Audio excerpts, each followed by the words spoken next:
How electric transformer works.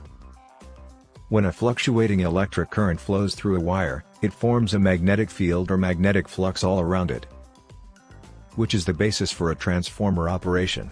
The size of the electric current is exactly proportional to the strength of the magnetic flux, also known as magnetic flux density.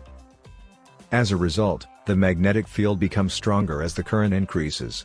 Also, when a magnetic field varies around a wire, it causes an electric current to flow through it. So, if we place a second coil of wire next to the first one and send a fluctuating electric current into the first coil, we will get an oscillating electric current. To form a wire coil, we simply curl the wire into loops or twist it. The electric current in the second coil will be about the same size as the one in the first coil if the second coil has the same number of turns as the first. However, we can make the secondary current and voltage larger or smaller than the primary current and voltage by increasing or decreasing the number of turns in the second coil.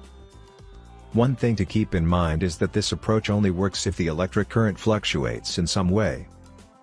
To put it another way, you must employ alternating current, which is a form of energy that is constantly reversing. Step-down transformers. The secondary voltage is lower than the primary voltage if the first coil has more turns than the second coil. This is known as a step-down transformer. If the second coil has half the number of turns as the first coil, the secondary voltage will be 1/10 the voltage. If the second coil has 1/10 the number of turns, the secondary voltage will be 1/10 the voltage. In general terms, number of secondary turns versus divided by number of primary turns equals secondary voltage divided by primary voltage. The current in a step-down transformer is altered in the opposite direction, increasing the size. A secondary source of current number of primary turns minus the number of turns in secondary equals the number of turns in primary. The main current. With 100 primary coils and 10 secondary coils, a step-down transformer may reduce voltage by a factor of 10 while also reducing current. Step-up transformers. We can create a step-up transformer to boost a low voltage to a high value by reversing the situation. This time, the secondary coil has more turns than the primary. It remains true that secondary voltage divided by primary voltage equals number of secondary turns divided by number of primary turns.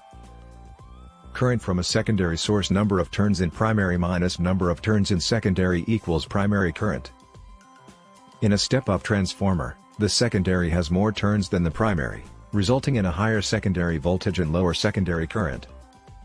When considering both step-down and step-up transformers, it's clear that the coil with the most turns produces the highest voltage, while the coil with the fewest turns produces the maximum current.